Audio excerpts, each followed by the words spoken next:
Antes de você assistir esse vídeo, eu quero te dar um comunicado. Sou o pastor Daniel Batista, da Igreja Cenáculo Fé para as Nações, e queria fazer um convite especial para você que está nos assistindo.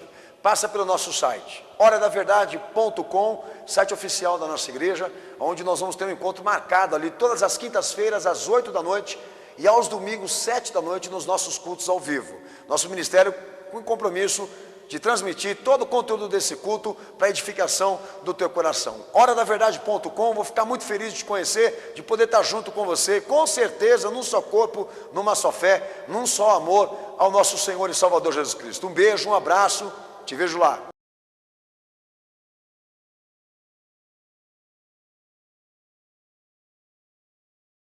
Texto de Gênesis capítulo 11, versículo 1, é o texto que nós vamos ler com base naquilo que Jesus vai tratar.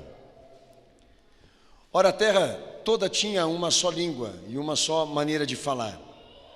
E partindo eles do oriente, acharam uma planície na terra de Sinear e habitaram ali. E disseram uns aos outros: vinde, façamos tijolos e queimemo-los bem. E os tijolos lhes serviram de pedra e betume de cal.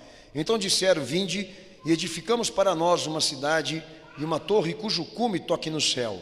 E façamo-nos um nome, para que não sejamos espalhados sobre a face da terra. Mas desceu o Senhor para ver a cidade e a torre que os filhos dos homens edificavam. Então disse o Senhor: o povo é um e todos têm uma só língua. Isto é o que começaram a fazer. Agora não haverá restrição para tudo o que eles intentaram fazer. Então vinde, desçamos e confundamos ali a sua linguagem, para que não entenda uma a linguagem do outro. Então o Senhor os espalhou dali sobre a face da terra, e cessaram de edificar aquela cidade. Por isso se chamou o seu nome Babel, porque ali confundiu o Senhor a linguagem de toda a terra, e dali os espalhou o Senhor sobre a face de toda a terra. Quem crê nesta palavra dá glória a Deus? Quem crê nela dá glória a Jesus? Possa se assentar, Deus abençoe. Cenáculo.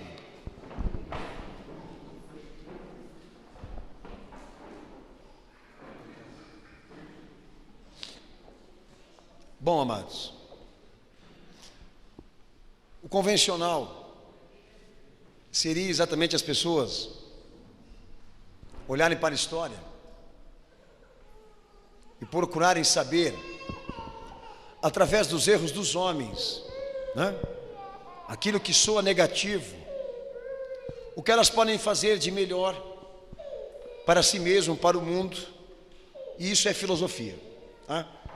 É o que na verdade a antropologia ensinaria para nós aqui hoje, de que não há problema nenhum admitir os erros cometidos pelos homens, e que de lá para cá, na era primitiva até os dias atuais, todos evoluíram, todos cresceram, esses erros foram sendo amenizados, e nesse exato momento, baseado no que continua sendo feito de forma errada, equivocada, eles tentam ainda construir uma sociedade sem caos, tá? Isso é o que a filosofia tenta fazer, a discussão ética desses pontos que a história humana mostra que os homens falharam consigo mesmo e com os outros. Mas na visão teológica, o princípio é outro. É como Deus administrou os erros dos homens, como Ele julgou. E você está diante de um fato que ninguém pode negar, é histórico, arqueológico, e inclusive mostra a legitimidade da história bíblica e confirma exatamente porque a diversidade linguística que nós temos hoje, né, mundialmente falando. E ela começa, na verdade, aqui, num julgamento pleno, absoluto de Deus, diante de uma, vamos dizer, de uma escolha equivocada e errada. Então, o que vocês, na verdade, podem chamar de moderno,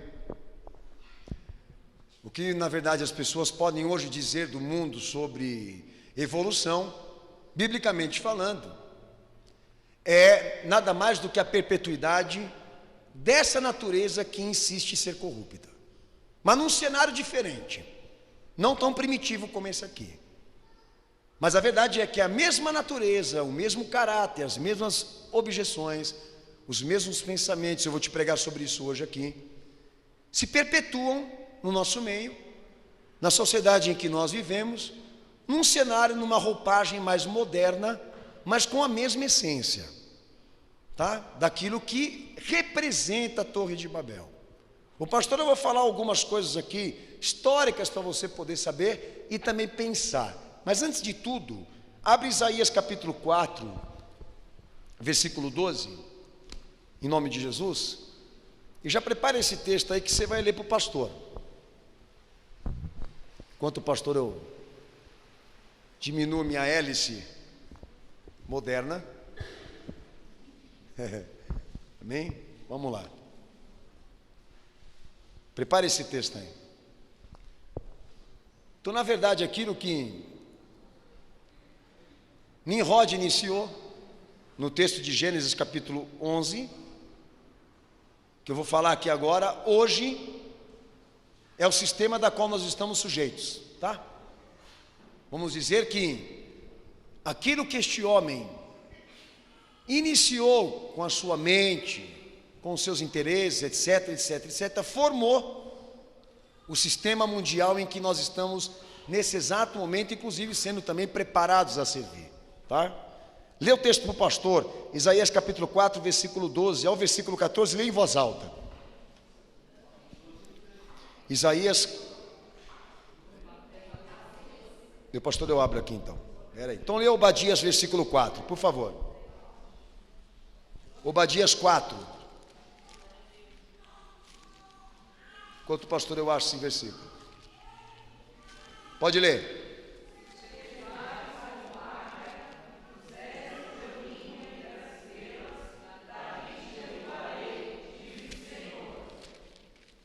Pode ler em voz alta.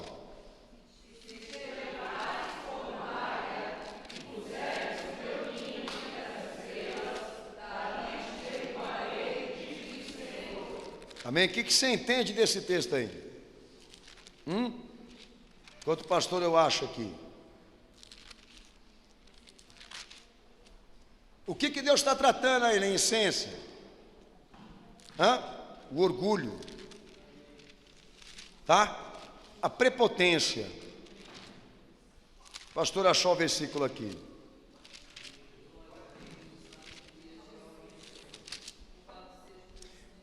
Isaías 14, versículo 12. Como caíste do céu, a estrela da manhã, filha da alva, como foste lançado por terra, tu que debilitavas as nações, tu que dizias no teu coração, eu subirei ao céu acima das estrelas de Deus, exaltarei o meu trono no monte da congregação, me assentarei nas extremidades do norte, subirei acima das mais altas nuvens. Lê o resto agora.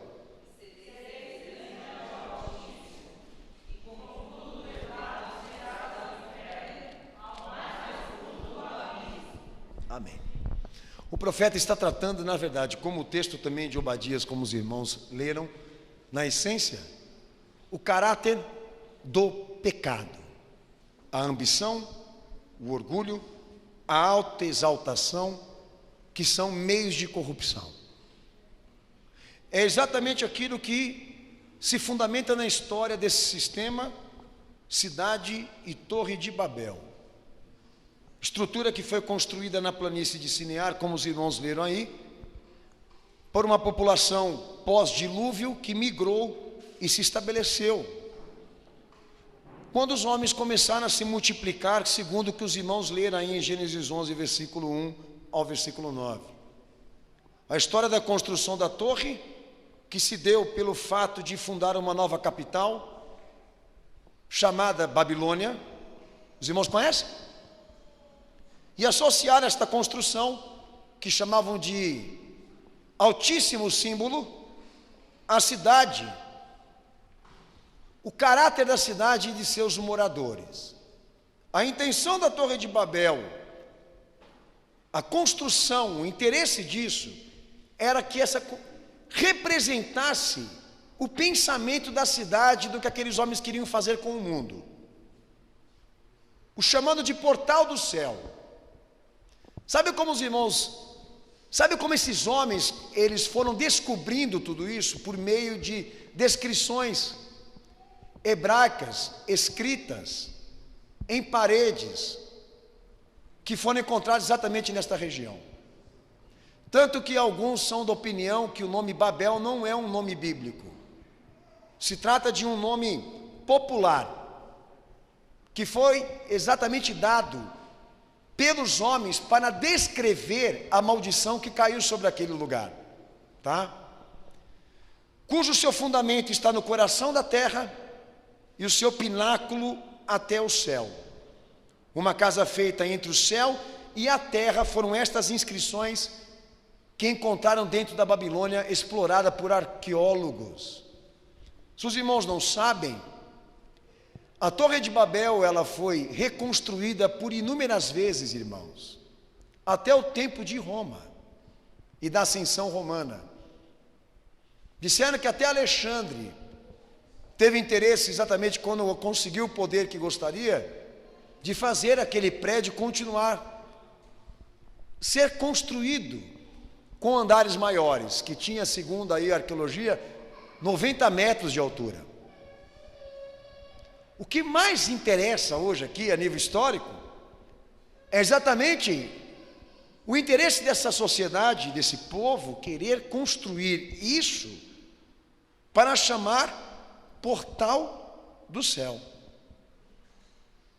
Porque eles incorporam Isaías capítulo 4, versículo 12, e o texto de Obadias, versículo 4, que trata ali profundamente a natureza do pecado, daquilo que insiste até os dias de hoje, dos homens quererem criar para si, construir para si alguma coisa que identifique, que exalte, que os coloque acima de tudo e de todos, ao ponto de querer ser construído a ideia, ou então provar a ideia de que eles são semideuses.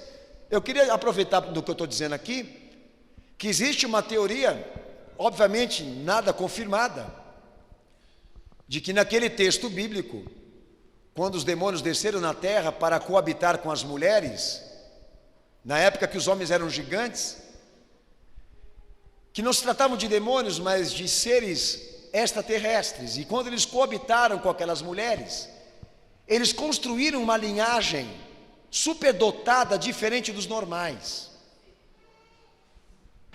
Essa teoria, quem defende é a maçonaria,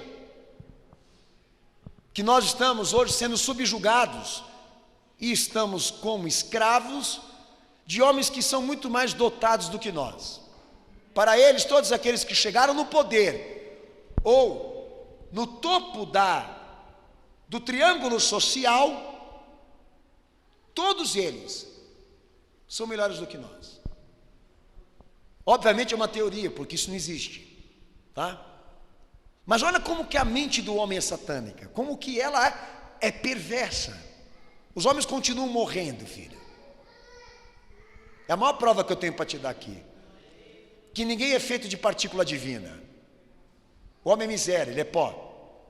A Bíblia, ela confirma a autoridade dela em tudo que a gente vive, tá? Cada ponto daquilo que a gente vive e é alvejado aqui como resposta, a Bíblia, ela domina. Mas olha como que as coisas são interessantes, como que o caráter, a personalidade de uma pessoa, como de uma sociedade, como de um sistema, é provado por meio daquilo que ela obra, por meio daquilo que ela constrói.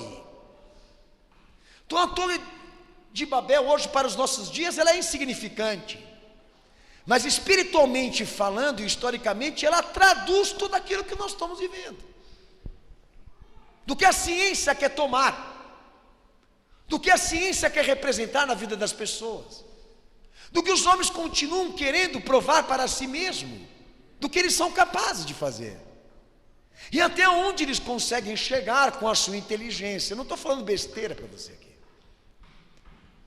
Lá eu não lembro bem o estado, mas chama-se Vale de Silício, se não me engano é na Suíça, Califórnia. Obrigado, irmãos.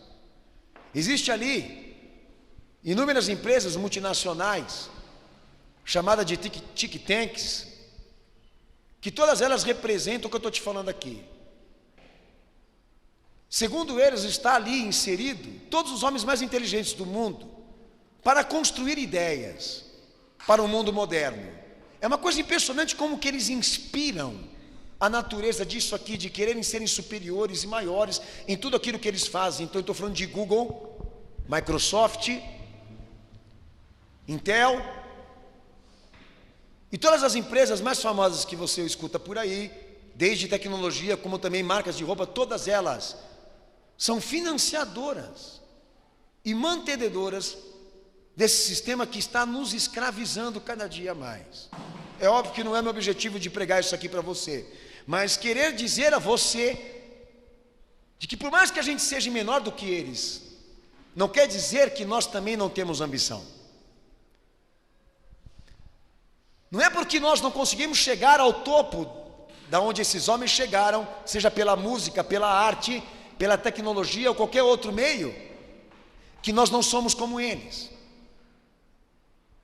Basta nós queremos ser independentes e queremos ter a exaltação própria, sermos donos de si mesmo e temos opinião formada, independentemente do que Deus fala ou não, que nós estamos provando que nós somos parecidos com isso. E talvez a nossa vida seja um monumento que demonstre o que nós somos, porque Torre de Babel quer dizer isso, antes de Deus julgar homens que quiseram chegar no topo do céu, que não buscavam uma porta aqui, mas no céu, que quiseram ser Deus e tomar o lugar dele e ser independentes, homens sem sujeição, soberbos, orgulhosos, impenitentes, donos de si mesmo, quando não muito cruéis, sempre querem ser o melhor de tudo e ter o melhor de tudo, estar acima de qualquer coisa. É a essência da natureza perversa que Deus amaldiçoou, que é primitiva, mas é como eu disse para os amados irmãos aqui, mas que está num cenário diferente, mas é a mesma. Amém, Jesus? Nome Babel passa a ser explicado etimologicamente como nome popular, então eu disse aos amados irmãos, baseada numa raiz hebraica similar a Balau, que quer dizer confusão e mistura, e esse nome quem deu foi o povo, depois do que Deus fez. Então Babel se tornou sinônimo de confusão, idiomática, linguística, como parte do julgamento de Deus contra o orgulho humano desse povo. Babel passa a ser símbolo de orgulho e símbolo da queda do homem, irmãos.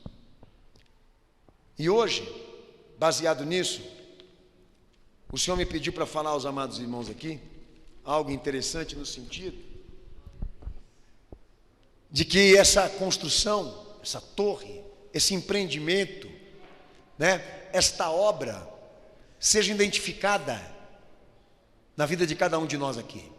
Não porque Deus queira afrontar de forma alguma, porque Ele queira desmoralizar o que na verdade todos nós somos, mas a reflexão da fé, ela tem por esse objeto final, O objetivo realmente final é atingir as nossas contradições, porque que diferença que existe? A Torre de Babel primitiva, com essa Torre de Babel que nós estamos assistindo ser construída perante os nossos olhos, mais moderna, mais encorpada, mais organizada, mas corrupta. Os homens ali trabalhando por uma vida, por uma exaltação, por um nível de vida que eles nunca vão conseguir chegar. Deus nunca permitirá que eles alcancem a imortalidade, a invencibilidade. Ontem mesmo o irmão chegou para mim lá e disse que o interesse que ele teve de pesquisar, de cientistas que estão trabalhando com mortos, a fim de que eles sejam ressuscitados. E eu disse a eles que na época de Hitler, já eram feitos investimentos milionários com esse tipo de pesquisa científica, de como eles conseguirem dominar a vida, né? Fazerem-se Deus sobre as circunstâncias impossíveis. E ele me perguntou uma coisa: pastor, será que eles vão conseguir chegar a esse ponto? Eu sou da opinião que não. É como a clonagem, é uma utopia, é uma ideia, mas que não foi realizada, não foi concretizada. Eu não acredito que Deus vai permitir que o homem chegue a esse topo, que ele chegue ao máximo do que ele chegou agora, tá? Viajar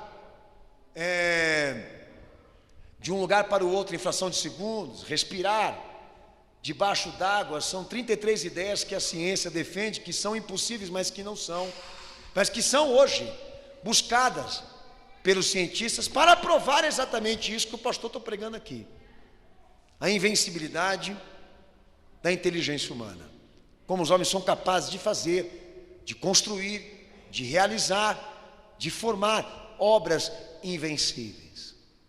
Então a Torre de Babel para nós hoje, ela representa algo que o homem construiu para ser uma identidade da sua capacidade, e que Deus se sentiu obrigado em abater, para transformar em sinônimo de destruição, vergonha e dispersão.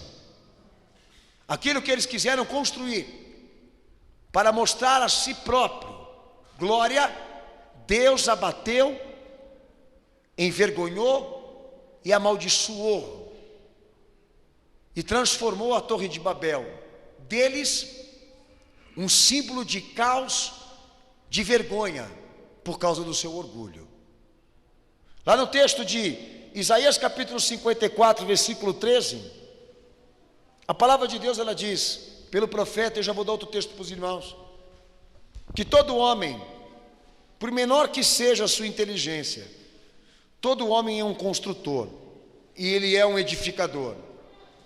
Leia esse texto para o pastor, por favor, em nome do Senhor Jesus.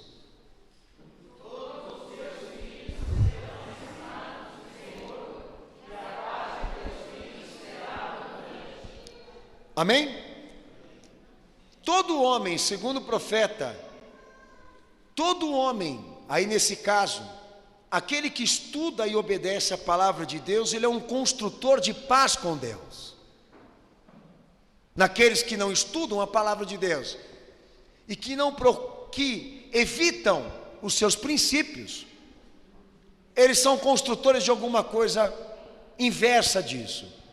Mas o fato é, todo homem que vem à existência, a sua atividade, a sua vida é uma obra. Ele nunca construiu uma torre de Babel como esta que nós lemos aqui no texto de Gênesis. Ele não tem uma vida de 90 metros para o céu, mas em compensação, tudo aquilo que ele operou, que ele construiu, que ele edificou ao longo dos anos da sua vida, mostra quem ele é.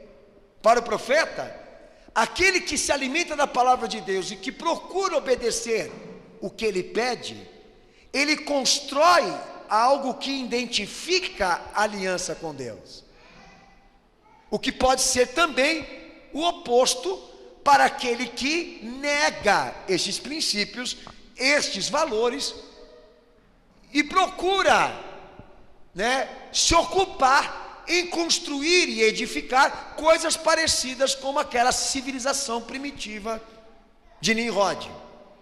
Mas o fato é, o indivíduo, por menor que ele seja e mais insignificante que seja, a vida dele é uma obra, e ela falará por ele, vai dizer quem na verdade ele foi todo esse tempo que ele viveu.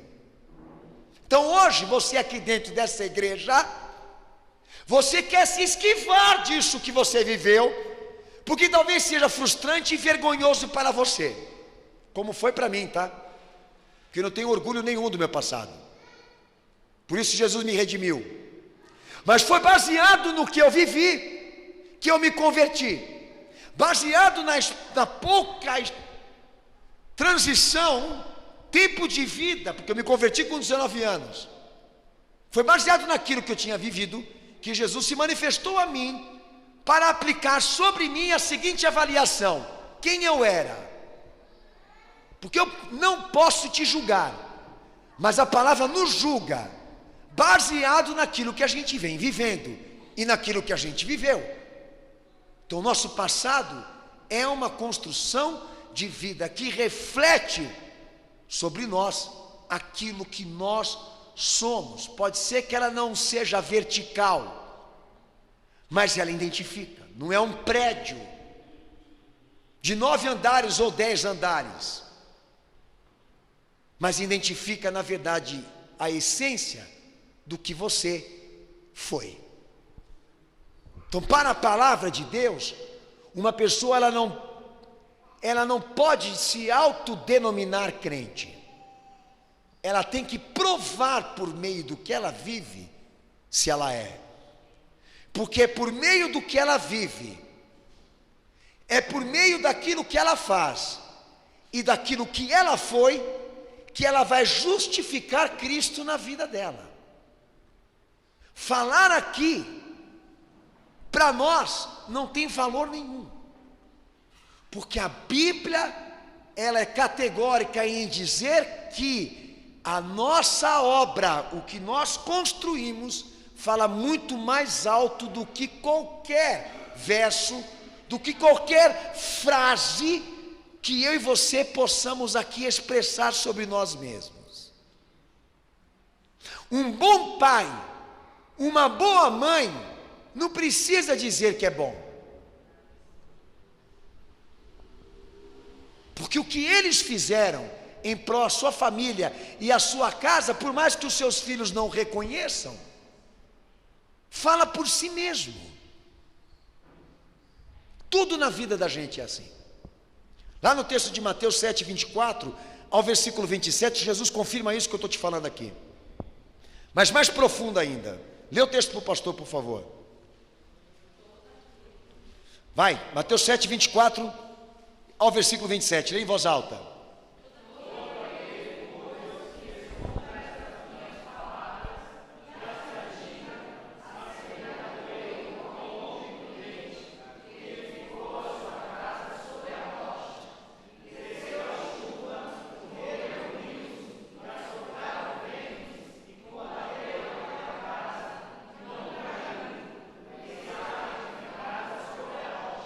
Amém. Agora ele fala da contraposição. Lê o outro.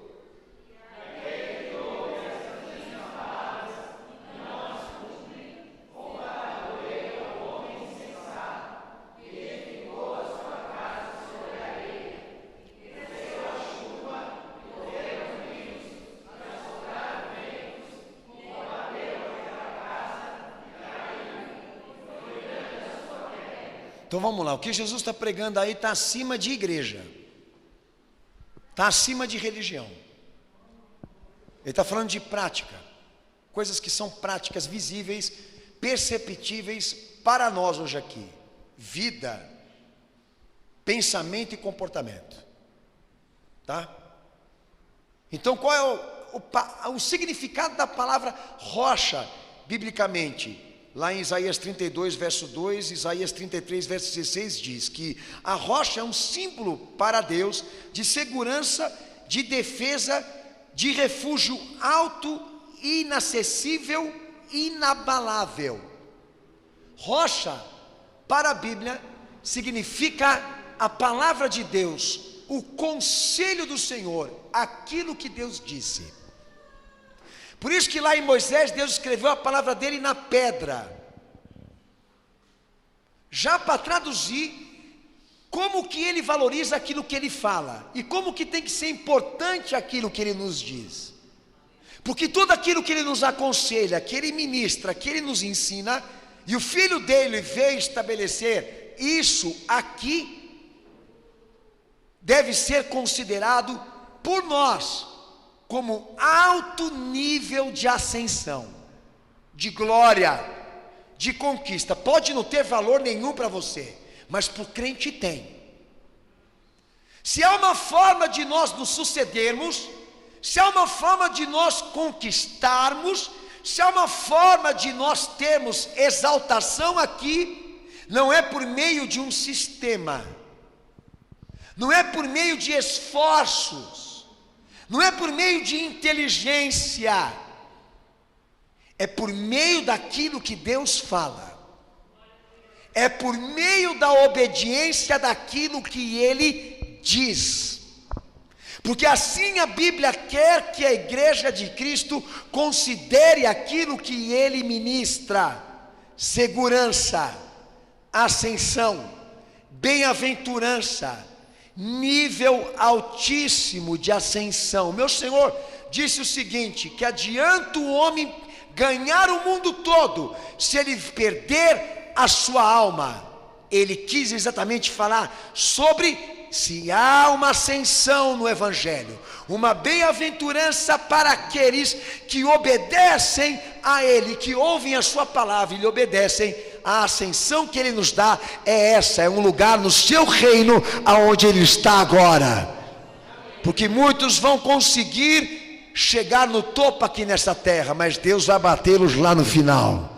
Mas aquele que ouve o conselho do Senhor e que estuda a sua palavra, ele cria, ele constrói, ele edifica aliança de salvação e aliança de paz, porque ele está adquirindo para si uma riqueza que a traça, a ferrugem não consome, porque ela é feita de valores, ela é feita de obras especiais e espirituais que estão sendo guardadas, reservadas para Deus, por Deus aliás, para serem transformadas por nós em vida eterna. O que difere daquele outro construtor, daquele outro edificador, que tornou a palavra rocha de escândalo e a rejeitou como um edificador. 1 Pedro 2,6 e Romanos 9,23 fala isso. Lê 1 Pedro 2,6 para o pastor em voz alta. Aleluia. Pode ler esse texto, 1 Pedro, capítulo 2, versículo 6.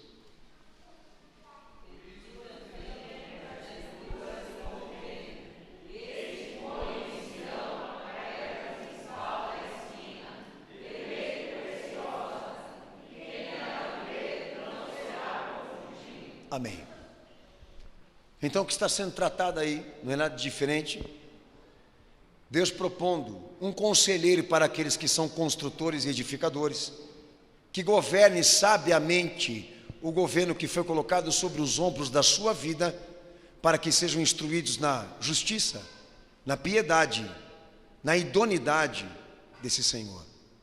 Quando Deus enviou o seu Filho aqui na terra, o que Deus queria por intermédio do seu Filho não era espetáculo, é que Ele fosse Senhor e governador da vida daqueles que precisam, que necessitam de um Salvador. Meu Senhor diz que não são os bons, não são os sãos, mas são os pecadores, aqueles que reconhecem, aqueles que admitem que precisam de um conselheiro, de uma instrução que seja de Deus para as suas vidas, porque não querem viver por intuição, não querem viver influenciado por ideias, por pensamentos humanos, porque entendem que a sabedoria de Deus é maior e o que Deus fala está acima de qualquer opinião. Este povo Jesus tem agregado para si, na missão de dar a eles conselho, a fim de que tudo aquilo que eles construam ou edifiquem, possam exatamente no futuro ser um fundamento alicerçado na salvação de Deus em todos os aspectos. Mas há aqueles que ao longo da história rejeitaram essa condição de se submeter ao conselho do Messias, do Salvador Jesus Cristo, para viverem de acordo, ou obrarem de acordo com as ideias. Daí a pluralidade, as religiões, as culturas, que estão proliferadas, que estão divididas entre as nações, tudo lindo e maravilhoso, Mas para a palavra de Deus, somente o conselho do Senhor e a palavra dele é importante para que o edificador e o construtor, no final de tudo, ele não seja um maldito, você entende? Porque se ficar provado que tudo que ele construiu e edificou ao longo da sua vida foi baseado em exaltação e orgulho próprio, foi baseado e fundamentado nos seus próprios interesses, foi construído dentro de um pensamento puramente carnal, especificamente humano, Deus vai mandar para o fogo e para a destruição. Porque homens que constroem vida paralelamente, autônomos e independentes da vontade de Deus, indiretamente e diretamente estão dizendo a ele que o filho dele não presta. Você pode dizer que você é religioso, que Deus está na tua vida, mas a tua vida mostra quem você é. Eu vou fazer o quê? Você procura cartomante, você procura bruxo, você procura pastor vagabundo, para esconder tua sujeira. E Deus tem interesse, por intermédio das tuas contradições e das minhas contradições, das nossas frustrações, nos resgatar e mostrar o quanto nós estamos carentes e o quanto precisamos do que Ele tem para nos falar e nos orientar e nos mostrar. Mas quando o filho dele veio aqui na terra, qual foi o prêmio que os homens deram para ele? A cruz. E quantos discípulos conseguiu ele instituir? 11, e um traiu. Isso mostra o nível de interesse dos homens de lá para cá em colocar Deus como administrador e participante de tudo o que fazem. Infelizmente na etiqueta está escrito isso, mas nem sei se não é o que está acontecendo. Você devia ser honesto de falar que grande parte da tua vida não foi construída sequer com uma opinião dele, com uma vírgula daquilo que ele quis, ou do que ele pede. Que grande parte da sua vida, agora eu estou tratando da Torre de Babel que está dentro de você, tá? Grande parte da tua vida, toda ela foi construída com tijolos do teu pensamento, do teu sonho e dos teus próprios interesses. E para os evangélicos a Bíblia só serve de enfeite, porque todas as normas, as regras e os preceitos que estão escritos nesse livro não condiz com aquilo que você conseguiu até o momento construir. E eu não estou falando de resultado, eu estou falando da obra. Tá? Entende, cenáculo? Nós não fomos os primitivos desse empreendimento aqui, histórico, mas podemos trazer a perpetuidade desse caráter, desse pensamento de que a vida, entendeu? Só tem sentido se nós formos melhores e bons em tudo que a gente faz, ou melhores e maiores do que os outros. O ser humano hoje, inclusive no Natal isso vai acontecer, o ser humano ele não tem mais importância naquilo que ele é, ele não é mais importante como pessoa, a importância dele, o valor dele está naquilo que ele produz. Hoje a sociedade é tratada como números, como estatística. Os seres humanos não são mais tratados como gente. A mortandade, ela é tratada pela sociologia com números, para mostrar exatamente o quanto as pessoas estão frias. E esse cálculo materialista, essa metafísica do orgulho, que é a economia, a estética, a ética, o conceito do vencedor, como que isso absorveu, tirou o amor, o coração, o valor das coisas essenciais. e produziu para os nossos tempos bestas feras, que para elas só tem sentido uma vida cujo poder é a compra, cujo poder é a grana, cujo poder é a beleza. Mas voltando para a questão de que todo homem constrói, todo ele edifica aonde difere a fé dos demais. Quando aquilo que nós construímos e aquilo que nós edificamos, ela assimila, identifica, harmoniza a vontade de Deus, testemunha a vontade de Deus. Porque qual é o plano que Deus definiu para a humanidade? Dar a elas um conselheiro, dar a elas uma rocha, dar a elas um fundamento de vida, um fundamento de pensamento, cujo os seus esforços, as suas dedicações, as suas prioridades não as jogassem no caos, na destruição, mas pudessem resgatá-las, salvá-las até de si mesmo. Mas por muitos edificadores essa pedra foi rejeitada e se transformou pedra e rocha de escândalo,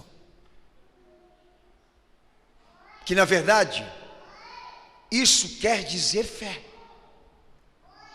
Até onde Jesus e o que ele prega pode ser visto e identificado naquilo que nós construímos, naquilo que nós trabalhamos, naquilo que nós nos dedicamos. Porque será com base nisso que Deus realmente vai provar quem somos nós. Então de nada vale as justificativas, de nada vale as orações, de nada vale as cantorias dentro de uma igreja, porque as nossas obras, aquilo que nós estamos fazendo agora, o que nós fizemos anteriormente, vão continuar falando mais alto nisso tudo que vocês estão ouvindo por aí. Vão ser verdadeiros monumentos vivos da nossa capacidade, ou de glorificar a esse Deus, ou então de atingir o céu com o nosso orgulho e com a nossa soberba. Meu Senhor disse que viu o diabo cair do céu como um raio, ele e terça parte dos anjos que o apoiaram. A maldição que está por detrás desse ímpeto, desse caráter, dessa conduta, desse comportamento de querer fazer as coisas como dá na cabeça.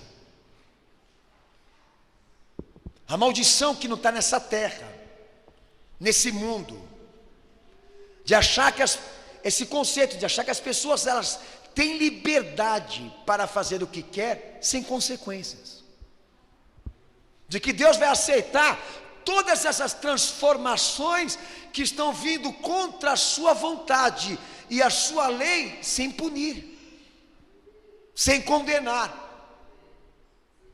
Construíram essa ideia na cabeça do povo e a gente não está conseguindo tirar, arrancar. Parece que cauterizou, está lá, enraizado dentro delas. Tanto que é verdade que de 20, 30 anos para cá, as igrejas transformaram todas estas respostas e condenações de erros cometidos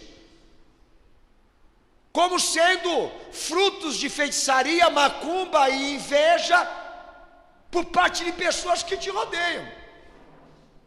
Vê o famoso culto descarrego. E você quer sinal mais forte do que isso? Da maldição que está sobre aqueles que não se sujeitam, que não obedecem a esse Deus. E que Deus, pastor? Aquele que formou todas as coisas, aquele que enviou o seu Filho na terra, aquele que me deu esta palavra para te pregar hoje aqui. Quer maldição maior do que essa? De que Deus se opor a nós aqui, hoje, porque Ele olha e vê a mesma coisa um edifício sendo construído para o alto, a nível de elevar homens para tomar o lugar dele, porque isso quer dizer liberdade, poder, ascensão humana a qualquer custo. Isso é pior do que macumba, filho. É Deus batalhar e guerrear contra você, porque o que Ele vê em você não lhe agrada, não está condizente à sua vontade. Essa maldição, igreja nenhuma vai quebrar, pastor de oração nenhuma vai resolver, porque quem tiver aqui representando o monumento dessa vida orgulhosa, representando esse edifício de pessoas que vivem e constroem para si vida independente daquilo que Deus fala. Não tem coisa mais forte do que isso, de Deus se opor a nós e guerrear contra nós. E você pode ter certeza disso, cenáculo. Você que está ouvindo essa pregação hoje aqui, Deus não está de joelhos pedindo para que você o aceite. E se Ele quiser ensinar a nós, como ensinou essa sociedade aqui, Ele fará. Mas não fará com palavra, falará com destruição, deixando que as respostas daquilo que os homens plantaram venham para eles. Porque Deus não permitirá que Ele seja zombado, de que os homens o zombem e escarneçam dele. E a lei é essa: eles vão colher aquilo que eles plantaram. Então isso é forte para mim. Já o macumbeiro, o feiticeiro, aquele que inveja, aquele que faz maldades espirituais, vou cortar o pescoço de um bezerro, eu vou jogar o sangue dele na encruzilhada para você morrer. Filho, fica à vontade, acenda uma vela por mim. Eu temo isso. Isso eu temo, de que Deus me julgue, porque aí ninguém vai me ajudar. Uma pessoa que entra aqui na minha igreja, por exemplo, e ela entra com problemas de ignorância e má administração de vida, pecado, iniquidade, eu posso ajudar ela, educando, ensinando, instruindo, orando, até ela se libertar e começar a caminhar com Cristo numa nova vida. Agora, como vou poder resolver a situação de uma pessoa cujo declina para o caos, porque Deus está inconformado com ela e revoltado com ela, que o que está sobre ela é maldição, porque conhece a palavra, sabe a verdade, sabe que está errando, mas não quer se consertar. Não era uma sociedade pós-dilúvio? Deus acabou de matar, de mostrar que Ele pode destruir o homem, e vocês se levantam de novo para construir isso. Vocês estão querendo dizer o que para Ele? Mata de novo? Até que ponto as pessoas podem chegar? Quando elas são donas de si mesmas, quando querem tomar sobre a vida, tomar sobre si o próprio controle.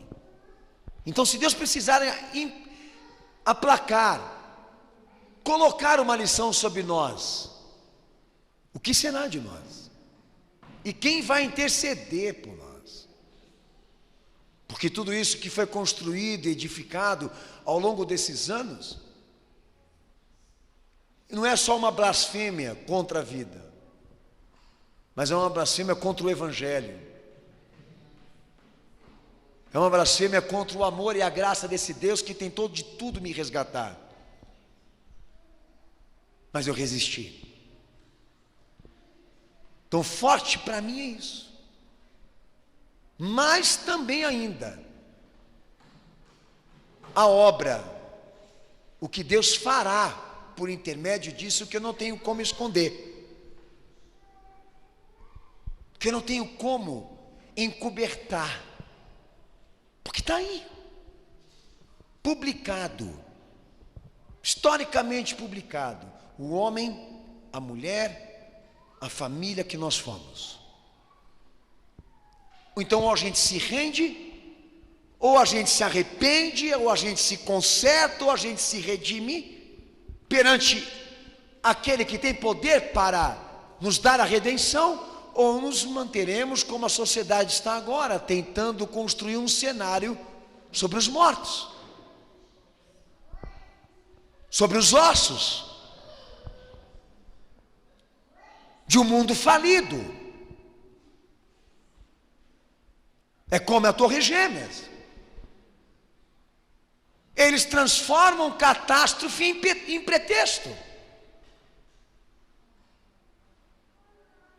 Eles transformam e administram riquezas em cima do caos. Eles ainda conseguem arrancar vantagens em cima do sangue. Uma sociedade puramente animal. E hoje nós estamos indo lá para a casa de Deus, pegar uma bênção em cima de toda essa desgraça imoral. De um mundo que é vencido pelo dinheiro, pelo sexo, pelo orgulho.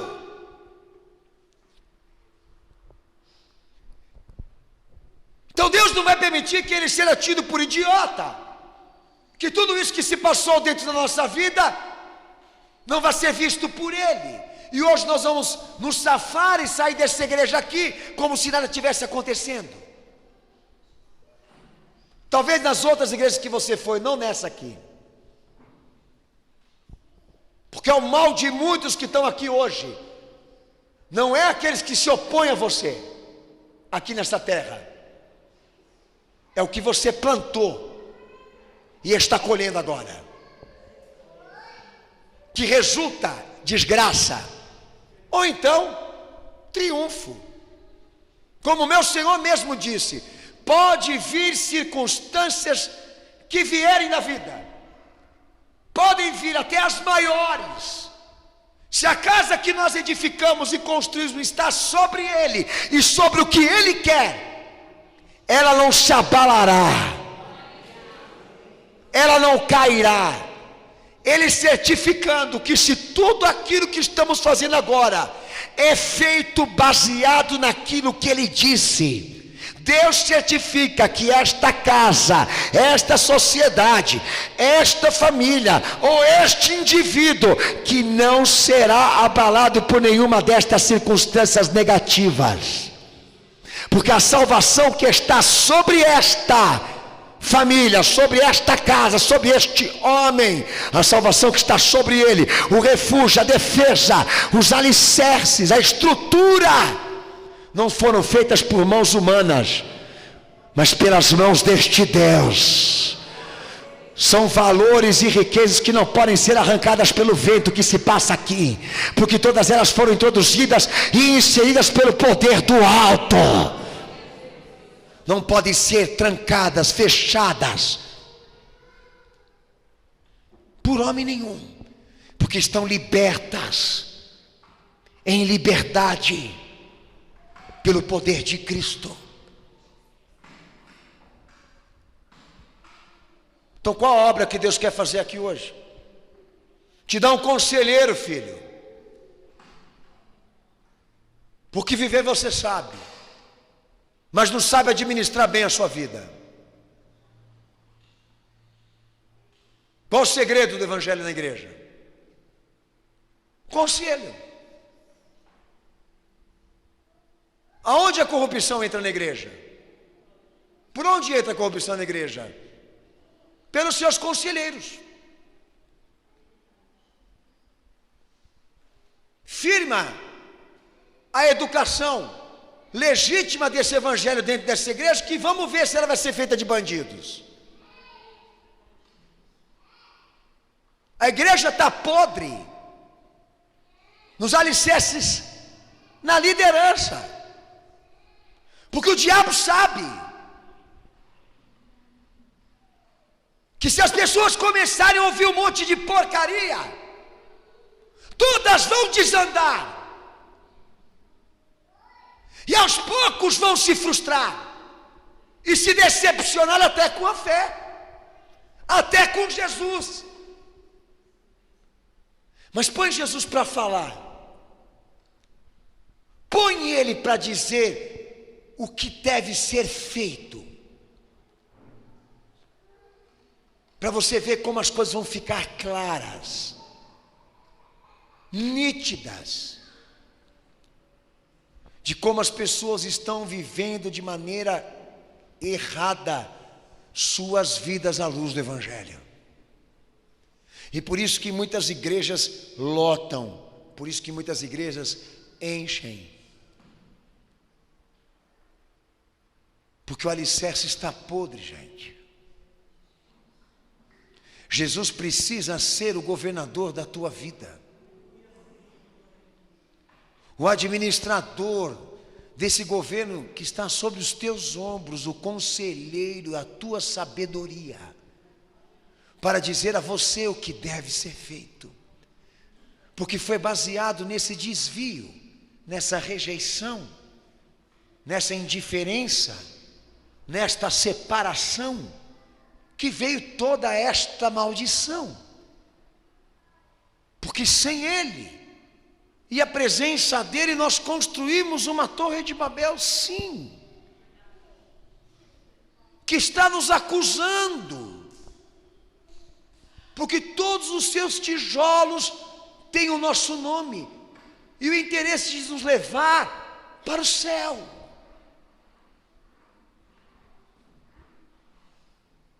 Então Deus nos abaterá, se hoje não houver arrependimento e conserto aqui por parte de pessoas que estão nitidamente errando com a vida,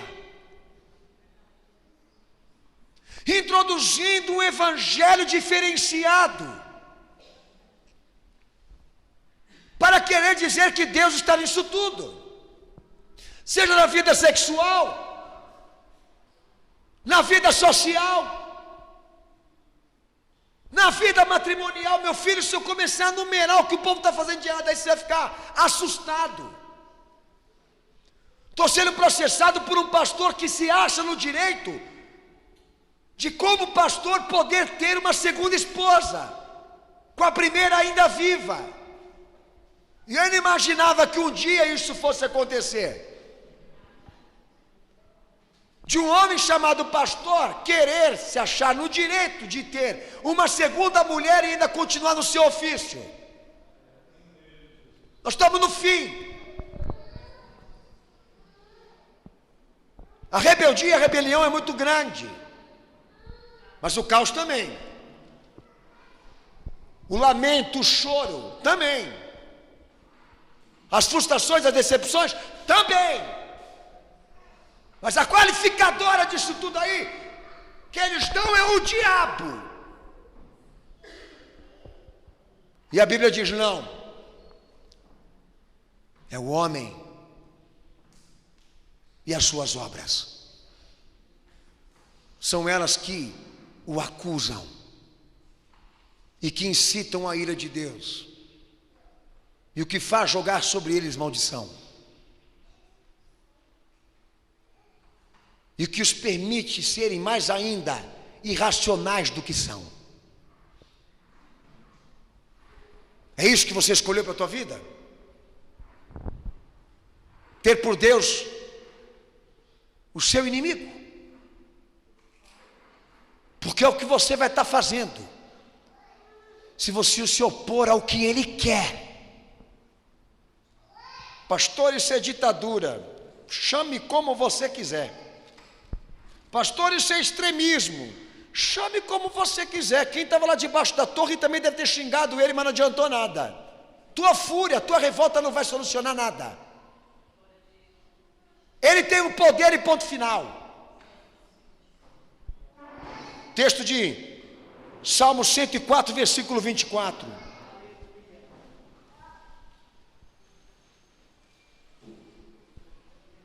As obras e os resultados de uma vida. São 3 empregos principais que a fé dá: para tudo isso que nós estamos vivendo. Primeira coisa, Salmo 104, 24, a evidência do poder supremo. Você tem ela? Salmo 104, versículo 24, leia em voz alta.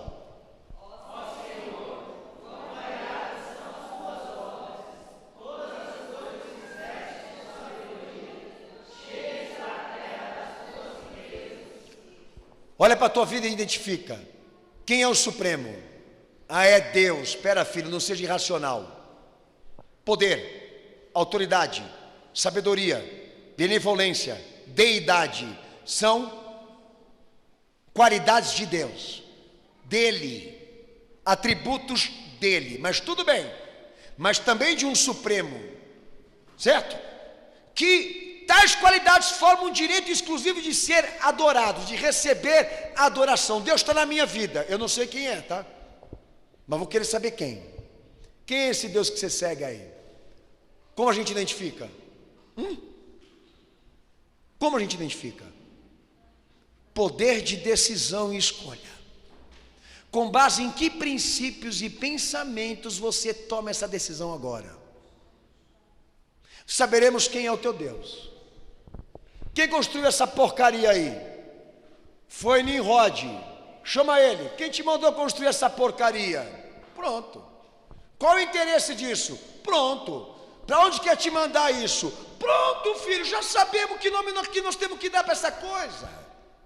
Vem cá. Quem te autorizou a construir um estatuto e uma lei que legitime como normal uma relação homoafetiva? Eu não vejo de nada normal dois bigodudos se beijando, filho. Barba com barba para mim não dá. E quando o político foi lá dizer que órgão excretor não procria, está certo ele. Não é porque ele é católico, porque ele é inteligente. Já você, eu não posso dizer a mesma coisa. E foi processado com 500 mil, o coitado, que quis ser um pouco racional, o bigodão também, mas eu acho que isso aí não é. É muito simples. Quem te deu essa versão, essa ideia? Platão, Sócrates. Pronto. Não. Deus é desse conceito. Deus, que Deus? O Deus da Bíblia ou o Deus da mitologia? O que os pastores estão falando aqui? Tudo que você fala, tudo que você faz, reflete aquele que te lidera. É assim. Se eu for lá agora no Templo de Salomão, perguntar para o Macedo quem te mandou construir essa porcaria, ele vai falar, foi Deus. Daí eu vou abrir a Bíblia para ele e vou dizer, não foi não. Porque a dispensação da nova aliança não está nada aí descrito que os homens iam trazer, ressuscitar o empreendimento de Salomão, porque o que Cristo quer agora com esta geração é o Evangelho. Não é a glória de Salomão. Eu estou dando um exemplo, tá? Daí você está inspirado, segue o rumo. Quantas besteiras que eu fiz na minha vida e quantas coisas certas que eu acho que eu fiz, todas elas vão repetir sobre aquele que está acima de você, que você chama de Deus, mas que na verdade para muitos aqui é você mesmo. E se você faz coisas que você gosta de fazer sem que Deus participe, na verdade você está sendo adorado nisso tudo. Por exemplo, eu sou pastor, eu tenho uma igreja, poxa, mas eu quero construir uma igreja moderna. Eu quero construir a igreja do povo, eu quero uma igreja diferenciada, quero uma igreja diferente. Vou vir de polo, calça jeans, entendeu? Vou vir com uma linguagem mais diferenciada, vou criar uma igreja legal, maioral. É o que está acontecendo agora. A igreja reflete o pastor. Para mim a igreja reflete Cristo. Se você for perguntar para Jesus, qual a igreja que o Senhor quer? Ele vai te falar, casa de oração.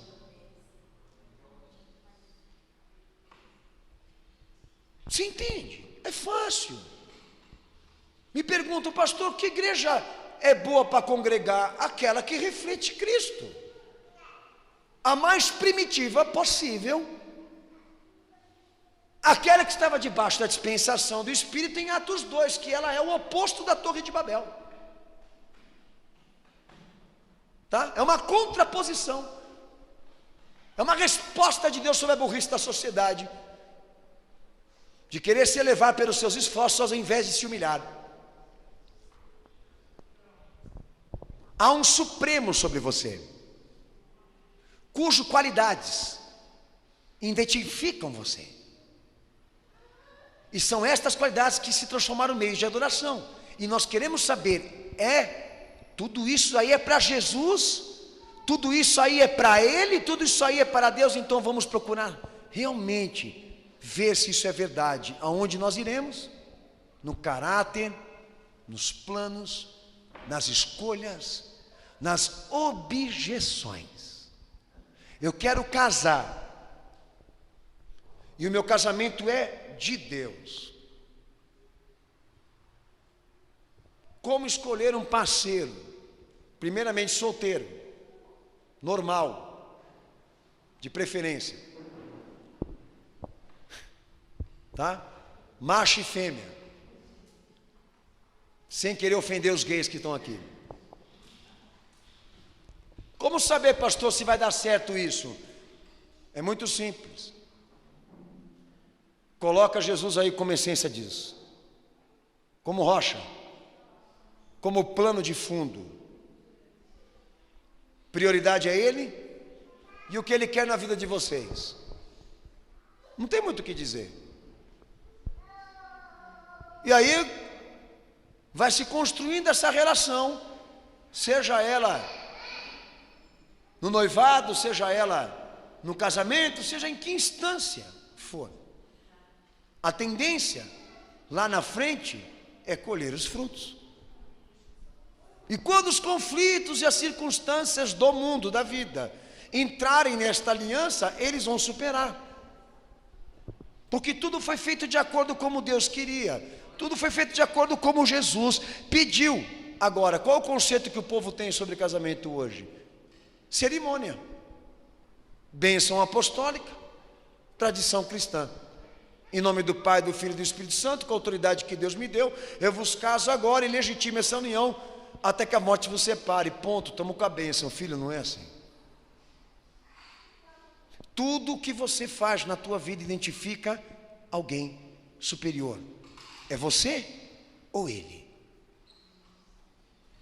Aquele que está sendo adorado. Mateus 21, verso 42 ao verso 44, o meu Senhor também disse isso e nós já lemos aqui. Tá? Texto de João, capítulo 5, verso 36. Lê em voz alta para o pastor.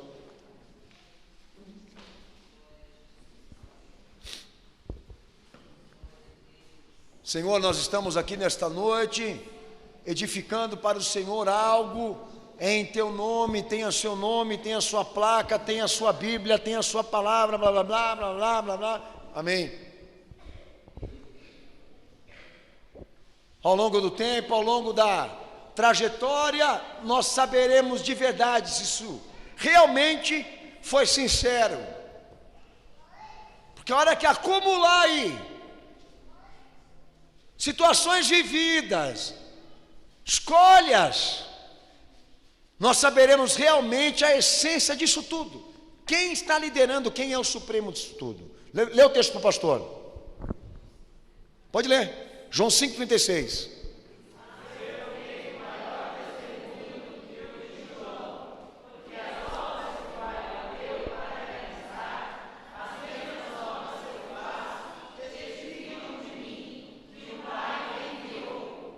Amém? Requisitos pré-determinados que o Senhor cumpria aqui diziam exatamente quem era aquele que estava acima dele e o caráter da sua missão.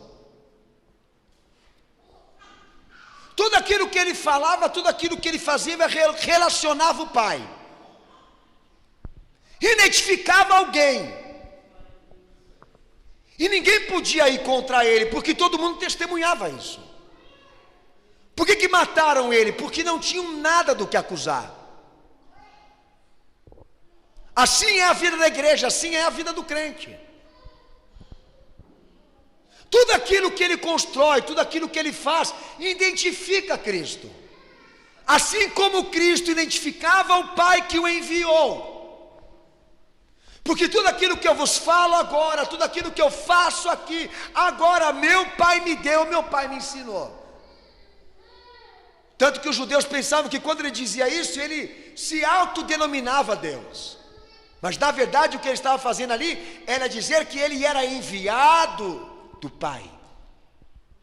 E o Filho dele são duas pessoas distintas, mas que se identificavam porque faziam a mesma coisa. As obras mostram quem somos, seja na igreja, seja onde for. Se Deus está nisso tudo, então tem que acontecer como aconteceu com o Salvador. Isso precisa ser testemunhado, mas não está. Mas não é o que está acontecendo. Que se nós formos aí pegar as ocorrências daquilo que nós estamos vivendo, estou falando de maneira indireta, tá? Se começarmos a pegar as ocorrências só deste ano, de 2016, e fazermos o levantamento de tudo isso que foi vivido, falado, executado, acionado, não tem o caráter de Deus. Então qual nome nós vamos dar para isso aí? Tuas traições, tuas fornicações, teu roubo, tua mentira, tua desonestidade. Como é que nós vamos chamar isso aí? Como obra divina? Esse negócio está subindo para o céu, está chegando a incomodar esse Deus.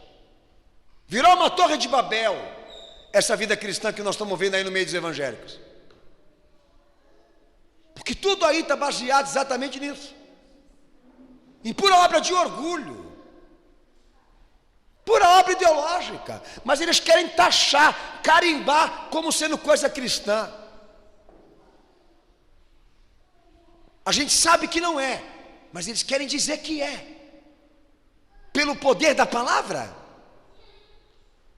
E as evidências? Porque é por estas que Jesus foi reconhecido. É por meio do que ele falou, do que ele realizou, do que ele fez, que ele foi identificado. E que o Pai foi glorificado. Assim será com você e comigo.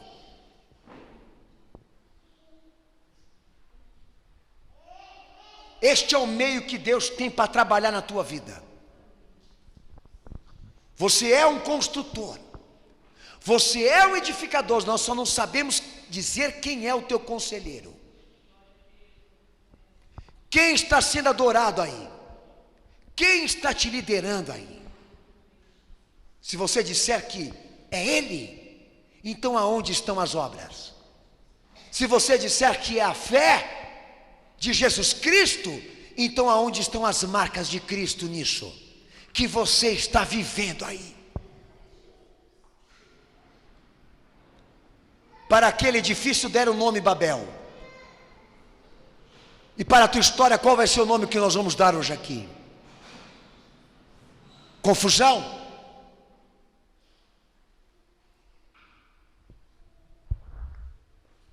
Dispersão?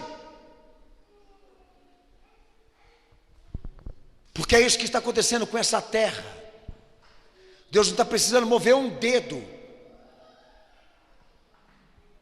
para desgraçar com ela, porque tudo isso que está acontecendo aqui nessa terra é resposta do que os homens são.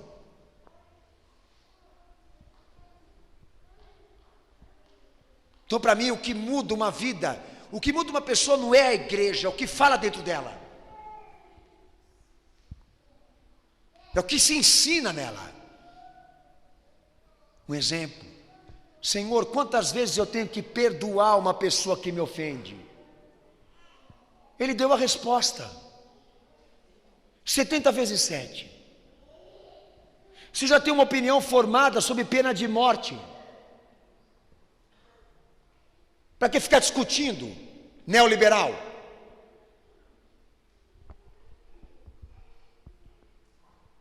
Não matarás. que a tradução legítima é não assassinarás. Você já tem lá uma ideia profunda do que é aborto. Você é a favor do aborto? De matar uma pessoa que não pode se defender? De uma vida que não tem condições de defesa? Seja lá os direitos dessa pessoa. Qual o direito que um indivíduo pode ter para matar um indefeso? Qual o direito, qual a justificativa de matar uma pessoa, um ser vivo que não tem força para se defender? Nada nesse mundo aqui pode justificar. Mas eles estão lá discutindo. É uma mistura, é uma confusão, é uma torre de Babel. E tudo isso por nada. Porque na verdade o que eles querem é um consolo para continuarem corruptos. Nós aqui hoje, com esse propósito de que Babel seja destruída dentro de nós, de que estas obras que Deus determina a destruição sejam destruídas e reedificadas com um rosto diferente, com uma forma diferente, com um propósito diferente, mas que identifique, que demonstre que Deus está nisso tudo. Assim como foi o nosso Senhor, assim como foi o nosso Salvador, assim seja essa igreja que professa o seu nome. Mostra as tuas obras que eu direi qual é a tua fé.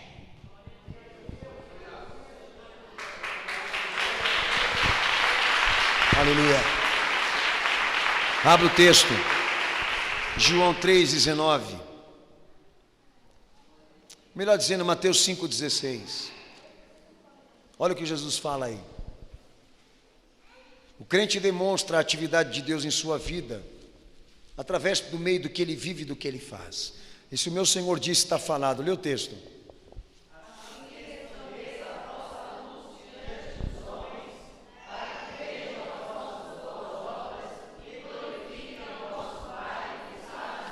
Veja bom, meu Senhor não está falando da pessoa boa, da pessoa crente, tá? Porque a pessoa boa é aquela que acha que porque é bom vai para o céu. Essa aí está descartada. O meu Senhor está falando daquele que ele restaurou e condicionou para dar a Deus uma vida agradável. É disso que Jesus está falando aí. Deixa com que a tua luz resplandeça sobre os homens, ou seja, o testemunho do Cristo, do Deus que você serve, seja conhecido entre os homens. Porque todas as atividades correspondentes à tua vida, elas vão poder dizer, na verdade, quem você é. Assim Deus precisa do que nós fazemos para dizer quem é Ele, em nós. Não se põe uma lâmpada acesa debaixo da cama, disse o meu Senhor. Se ela foi acesa por Deus, então deixe que ela esteja onde há trevas. Porque é propósito de Deus que por meio desses instrumentos que Ele restaurou, a luz dEle, a obra dEle, o poder dEle seja conhecido entre aqueles que não sabem. Realmente é vergonhoso saber que as igrejas estão contrariando isso hoje. Mas te lembro que o meu Senhor não tem nada a ver com isso. Tá? É muito importante você hoje aqui entender que a briga mesmo travada hoje aqui nesse culto está centralizada naquilo que Deus vê e não gosta. E para muitos aqui Ele já julgou. E está te propondo hoje aqui, nesse culto, um recomeço, um conserto, para que essa confusão e essa mistura de ideias acabe. E uma nova caminhada agora em Cristo surja para você. Aonde do marco zero, tudo aquilo que você fizer, seja para a glória dEle e resplandeça a Ele.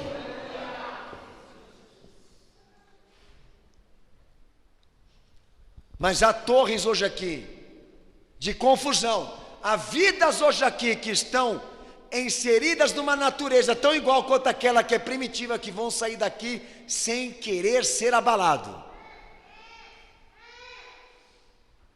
não vão querer parar este empreendimento, e pior de tudo, vão morrer e depois, quando o filho vier, vai tentar restaurar aquilo que o pai construiu, não é assim?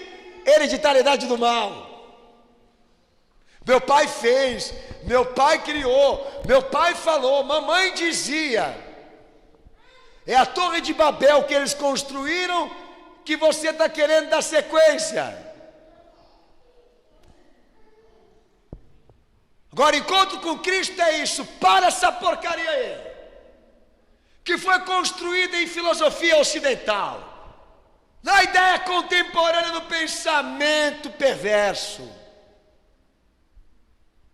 Quero construir uma vida cujo Jesus Cristo seja a rocha e o fundamento dela,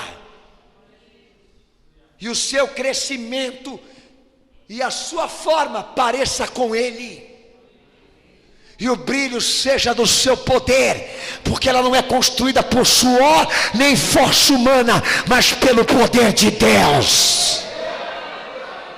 Pois até a palavra que nós falamos aqui, é Ele quem nos dá.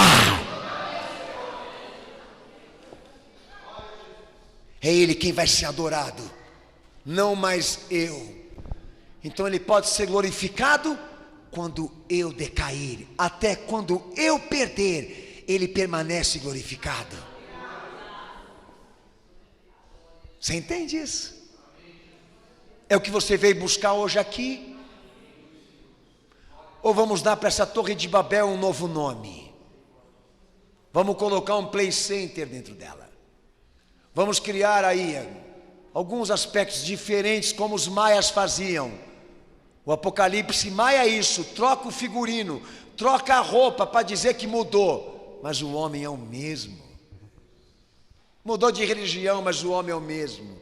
Mudou de igreja, mas o homem é o mesmo. Quando isso vai mudar? Quando o conselheiro for Cristo, quando a rocha for Ele, quando essas atividades aí deixarem de ser paranormais. Abre teu coração. Há pessoas que estão tendo dificuldades disso hoje aqui.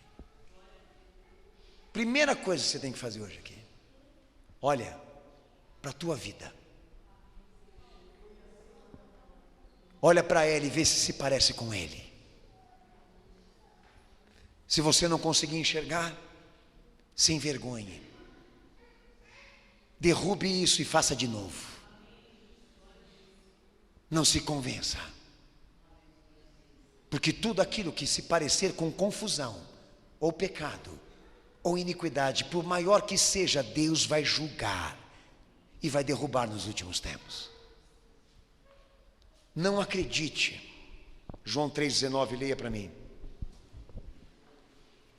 Se o crente demonstra a sua atividade, demonstra por meio da atividade Deus na sua vida, por meio de suas obras, demonstra Cristo.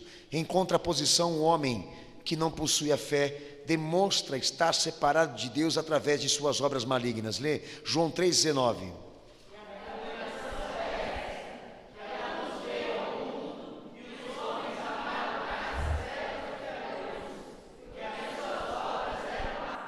É isso aí. Então é uma coisa impossível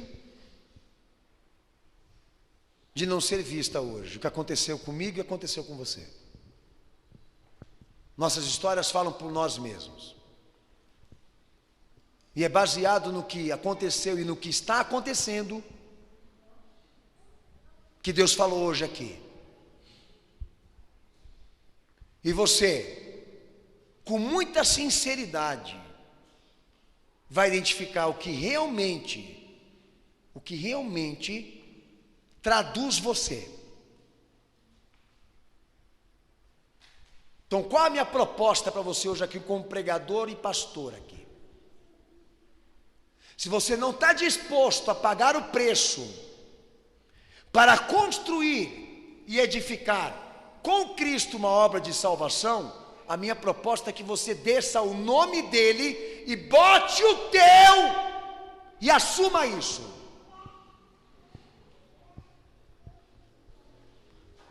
Porque uma vez eu disse isso para vocês aqui: se dependesse de mim, quem não quer ser crente não teria uma igreja evangélica para congregar.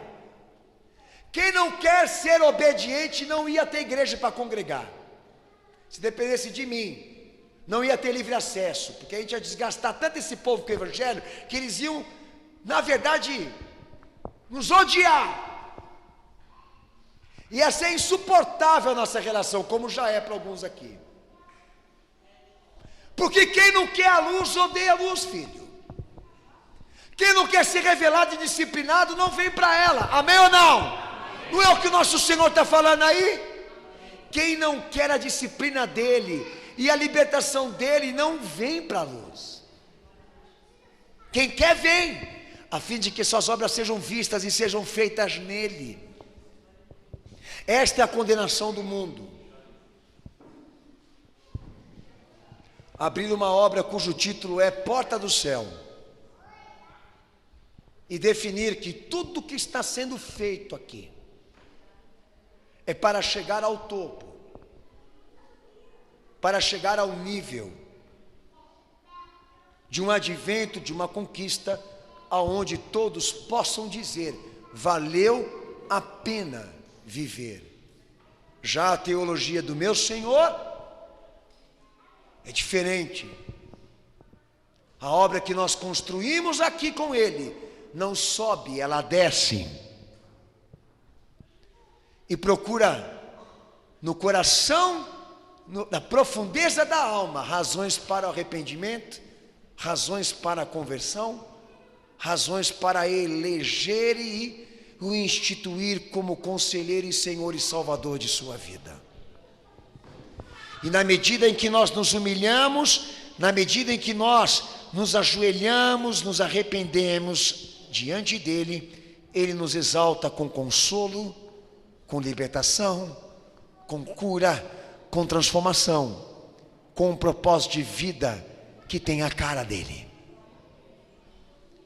Isso difere daquilo que está lá. E é o que Deus procura fazer com você hoje aqui. Eu estou no meio de pessoas hoje aqui que vão receber esse apelo, e neste ano mesmo, você definiu para você que você não se sentia realizado, feliz, que você não se sentia importante pelo que você não conseguiu alcançar. Nesse ano mesmo aqui, você definiu que a tua importância, que o teu valor consiste em provar o quanto você é capaz de conquistar, conseguir teu espaço aqui nessa terra. E Deus te derrubou e te censurou e te disciplinou para te dizer que o caminho que Ele tem para você não é esse, um caminho de ambição e de busca por glória própria, porque o caminho que Ele tem para te oferecer hoje aqui se constrói com Ele uma aliança de paz e de conserto. E é isso que o Senhor propõe hoje para as almas que ouviram essa pregação. Que aqueles que ouviram esta mensagem, que aqueles que escutaram do Senhor esta verdade, possam pensar e refletir isso agora. Vou ou não para os braços de Cristo, para destruir e quebrar aquilo que representa a minha confusão, o meu caos, a minha destruição, o meu orgulho. Abaixa tua cabeça, fecha os teus olhos em nome de Jesus.